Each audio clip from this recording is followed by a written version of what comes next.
The movie begins at a supermarket called Shopwell's on one early morning. As the customers come to shop, the food who live there, including some sausages and corn, are extremely excited, since they see the humans as gods, who reside in their homes named the Great Beyond, where everyone longs to go. A sausage named Frank also loves the gods and has dreams of living in the Great Beyond with his friends Carl and Barry. The foods are even joyous and sing joyfully as the humans pick them, believing they're chosen to be taken to a joyous utopia where they're in safe hands. The foods also loathe the storekeeper, whom they refer to as the Dark Lord, for always throwing away stale food. The sausages are in love with the hot buns, and Frank likes one particular bun named Brenda. Frank hopes to be chosen the following day together with her, since it's the 4th of July, and they touch hands.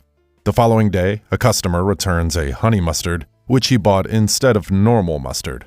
The honey mustard shivers and the ketchups check on him, but he is too terrified of what he saw at the Great Beyond.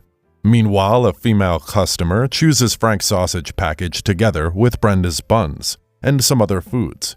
She also chooses the honey mustard, but he is not amused when he finds the others dancing in the trolley.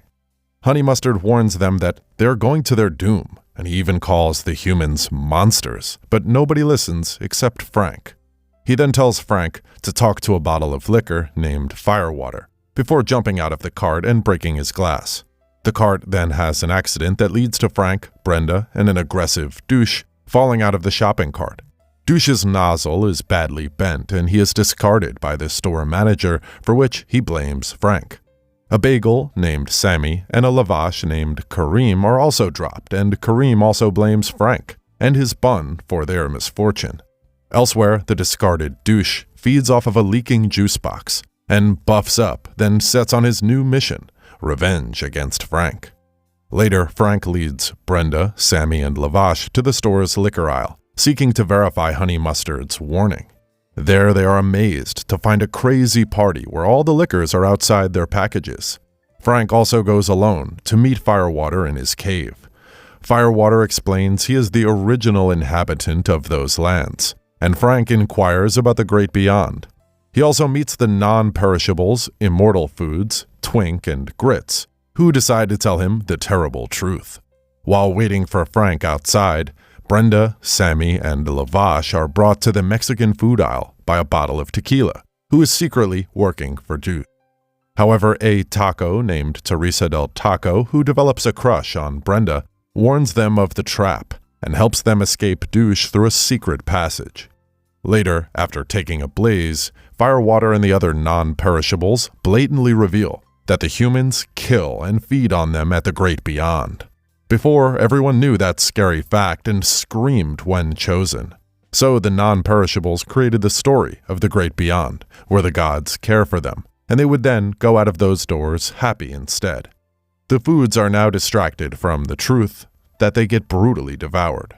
This scares Frank, and he decides to tell everybody in the store, and Twinkie tells him to go to the dark aisle to find proof. Elsewhere, the lady who just shopped arrives home with the foods. Barry wishes that Frank was there with him, but Carl urges him to cheer up since they are finally at the Great Beyond, where Frank could join later. However, they soon realize the terrible truth when they see humans going about cooking the foods, and all are panicking. As Barry and Carl tries to escape, Carl gets killed by Camille, leaving Barry to wander off into the outside world alone. Later, Douche finds Brenda and her company, but they escape when he fails to pass through a narrow way.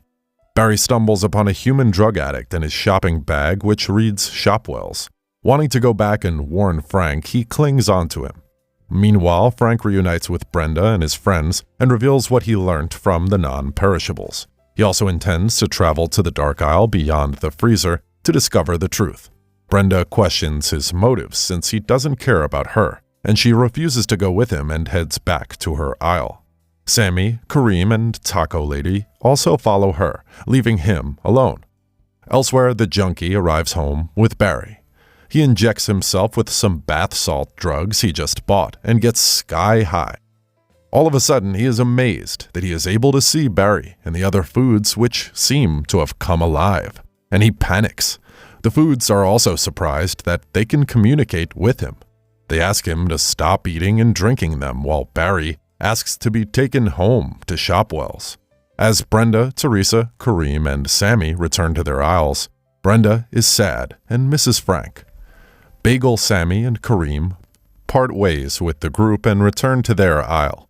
Taco Teresa tells Brenda that she has feelings for her, but Brenda spurns her due to the gods' rules regarding her only being with a sausage. Brenda then returns to her aisle. Elsewhere, as Barry and the foods are planning how to get back home, the junkie wakes up hungry, and now that the drug's effect is over, he no longer sees the foods' motions or hears them speaking. So he starts to eat the foods and even tosses Barry into a pot of boiling water. Meanwhile, Frank enters the dark aisle where he meets the sharp knives in a cookbook, with humans drawn eating the foods, and he plans to warn the others. He then stands by a camera and shows the foods the cookbook pictures of humans eating them, which drives everyone into a sea of panic. However, the foods prefer to stick to their beliefs and ignore him, since they like pleasant things too. Once the shop is opened, the Corn family starts to sing as usual, and Brenda's package gets picked alongside some other foods. Frank tries to save her, but the human just escapes his grasp. He then reunites with Barry, who survived, and has returned to Shopwells with his new friends from the junkie's house. Barry reveals that the humans can be killed after the junkie died accidentally. Frank also learns that they killed Carl, and he starts to worry about Brenda's fate. Barry and his friends then come up with a brilliant idea. They lace some toothpicks with the bath salt drug that the junkie used to see them, and throw them at the humans. The lady carrying Brenda then feels dizzy and begins to see the foods being alive. She then panics and runs for the door, but Frank locks it and saves Brenda when she falls down. Frank then gives a different speech where he apologizes for not respecting the food items' beliefs and giving them a sense of hope. The bath salts kick in the humans, and they attack the foods, who also fight back. A revenge-seeking douche arrives and finds the shop manager armed with a gun. He then controls him to attack the foods, and he then grabs and bites Frank. However, the foods team up to defeat both of them and save Frank. The foods win the fight and are now free to do what they want. After an amazing set of celebrations, it is time for the foods to learn another truth. Firewater reveals to them that they are not actually real, but merely cartoon characters manipulated by animators, voiced by celebrities, and for the entertainment of the monsters. Fortunately, Gum, a chewing gum who looks like Stephen Hawking, has invented a portal to travel to their dimension. The foods then hold hands as they walk through the portal, bringing the exciting film to an end. Thanks a lot for watching, guys. If you like this video, please consider subscribing to our channel. I'll be back with another interesting movie recap. Until then, take care.